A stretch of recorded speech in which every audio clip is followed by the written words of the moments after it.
Reste dans l'esprit de prière. Reste dans l'esprit de prière.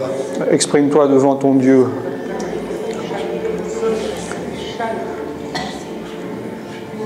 Il faut que tu viennes devant Dieu tel que tu es. Dieu, il préfère un cœur droit et l'obéissance plutôt que les sacrifices. Dis comme tu es, viens devant lui tel que tu es, car lui sait comment tu es. Et si tu es triste, ça ne sert à rien de venir comme si tu as de la joie. Si tu as des fardeaux, ça ne sert à rien de venir à lui comme si tu étais léger.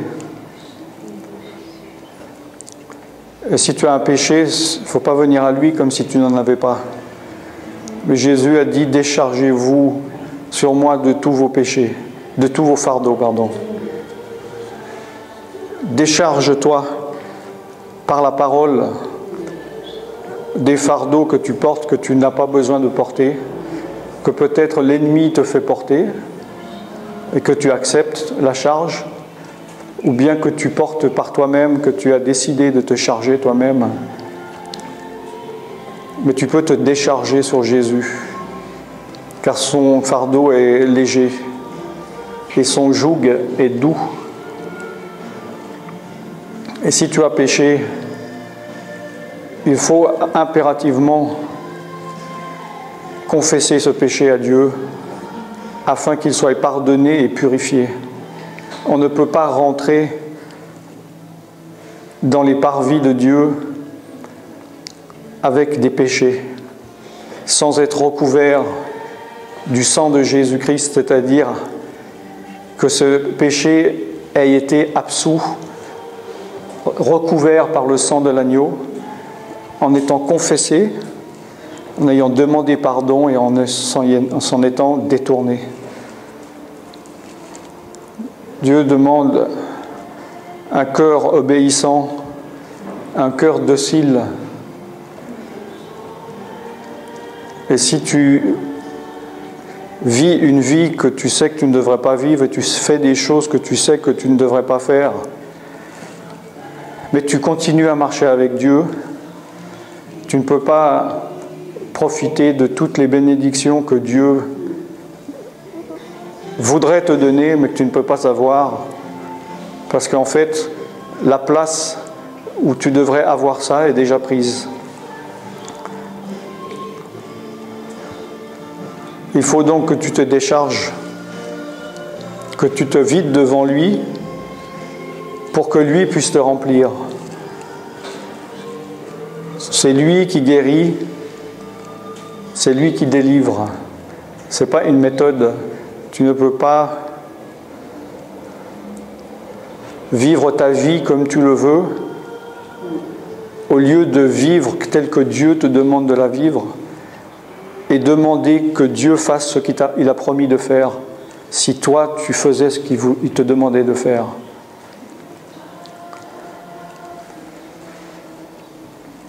Pour profiter complètement de ton héritage, il faut que tu remplisses les conditions que Dieu demande.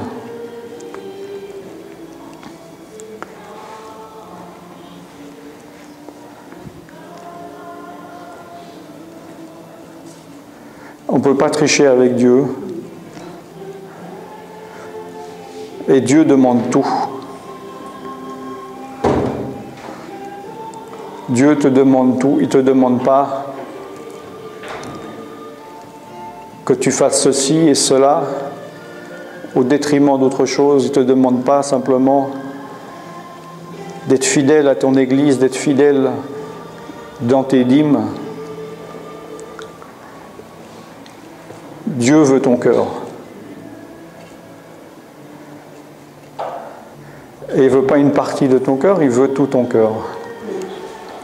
Nous ne sommes plus sous la loi de Moïse. Nous sommes sous la loi de Christ, la loi de la liberté, mais nous sommes sous la loi. Nous sommes sous la loi. La loi de la liberté. Cette loi de liberté est aussi dure, sinon plus dure, que la loi de Moïse, vu que la loi de Dieu,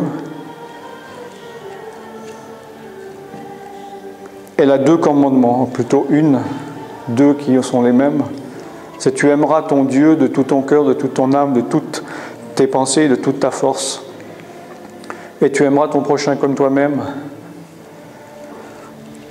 Si tu respectes ça, tu respectes toute la loi et les prophètes. Donc si tu ne respectes pas cette loi, tu es en désobéissance par rapport à Dieu. Alors aimes-tu Dieu de tout ton cœur, de toute ton âme, de toute ta pensée? Ou occupes-tu tes pensées avec d'autres choses que Dieu? Occupes-tu ton temps avec autre chose que Dieu? Occupes-tu ton énergie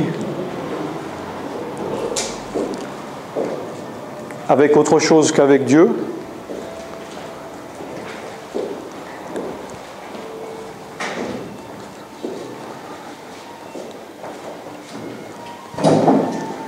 Il ne faut pas te servir de Dieu. Il ne faut pas te servir de Dieu. Il faut servir Dieu. Dieu n'est pas une méthode. Tu ne peux pas vivre loin de Dieu et de loin lui demander les choses que tu ne peux obtenir que de près.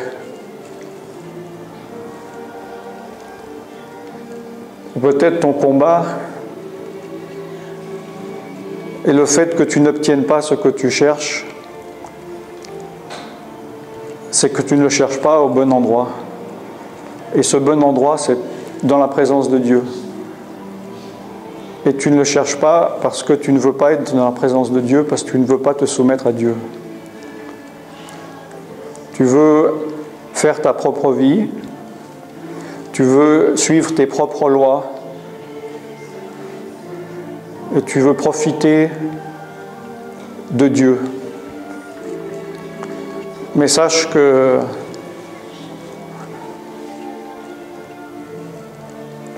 Dieu est plus fort que toi. Et Dieu est souverain.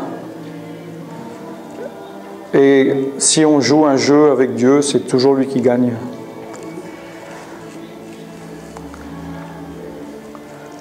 Il faut donc que tu viennes à Dieu de tout ton cœur.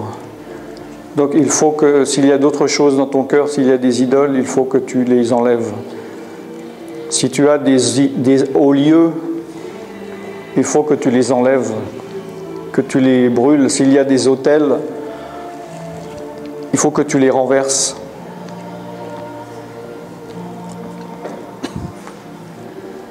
Il faut que tu reviennes à l'Éternel de tout ton cœur.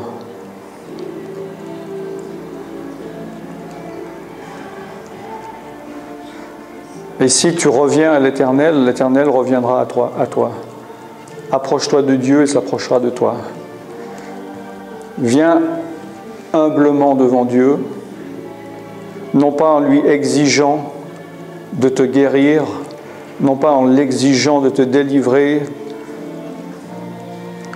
de te bénir.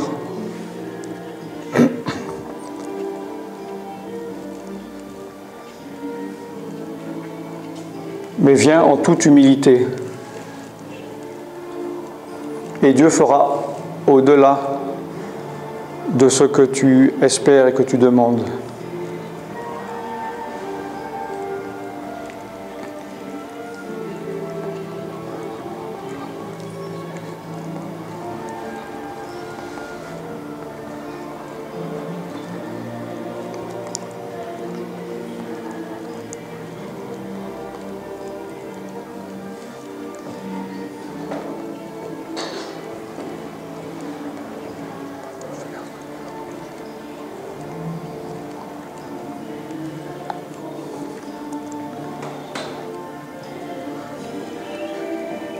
Dieu résiste à ceux qui lui résistent.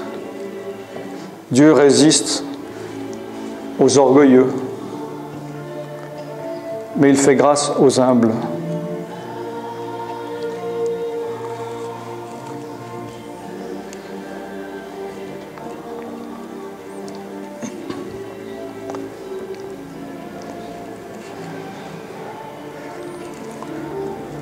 Y a-t-il quelque chose que tu sais que tu ne devrais pas faire, que tu as la force de ne pas faire, mais que tu continues à faire? Y a-t-il quelque chose que Dieu t'a demandé de faire, que tu ne fais pas? Quelque chose qui est dans ton pouvoir?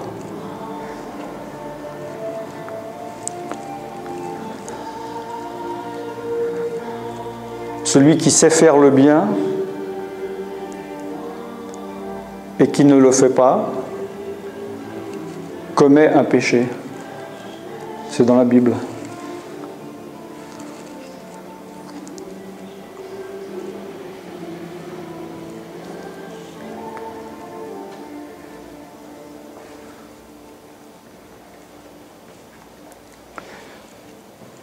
La loi, les principes, de Dieu sont simples, puisqu'il a dit que même un enfant, ou surtout un enfant, peut comprendre. Et il faut venir avec ton cœur devant Dieu. Il faut que tu viennes avec ton âme. Ce n'est pas dans la compréhension intellectuelle que tu vas comprendre, mais c'est avec ton cœur.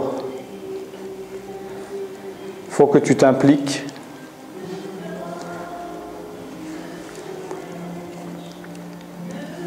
Celui qui se rebelle dans son cœur et qui cherche à comprendre, cherche sans fin et sans jamais trouver la vérité.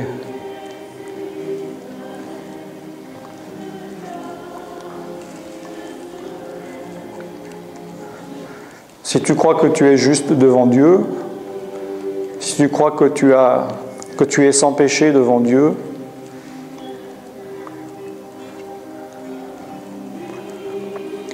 il se peut que tu aies un péché qui est celui de l'endurcissement de ton cœur.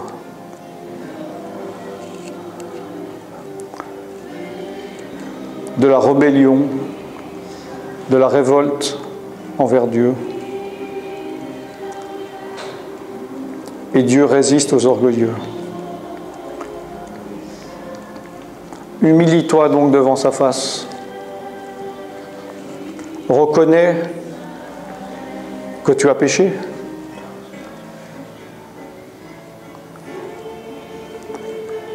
Si tu résistes à la parole, tu résistes à Dieu. Dieu résiste à ceux qui lui résistent.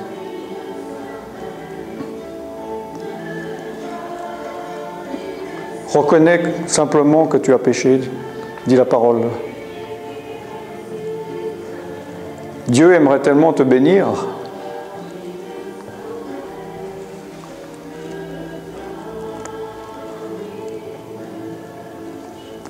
Mais il veut tout de toi. Car il sait que si tu vis loin de lui, tu ne pourras pas recevoir la pleine bénédiction, la pleine guérison, la pleine délivrance et le plein salut.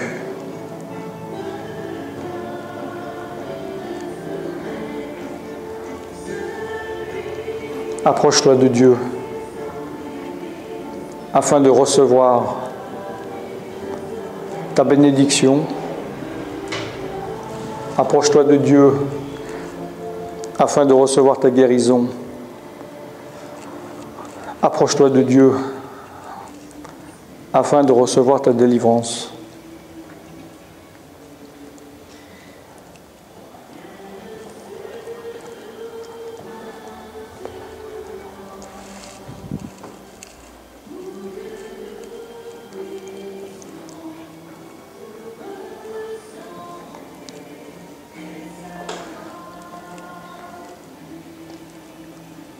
Je vais laisser un moment pour que tu te mettes en ordre devant Dieu. Saisis cette chance Ne laisse pas passer ton miracle. Ne laisse pas passer le premier wagon. Tu ne pourras pas prendre le deuxième. Dieu te demande maintenant,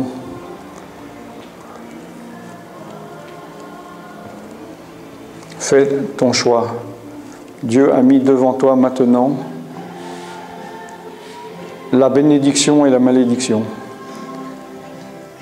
Dieu met maintenant devant toi la mort et la vie. Choisis la vie et vis. Choisis la bénédiction et sois béni. Je vais me taire un moment et vous faites le point devant Dieu.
Amen. Amen.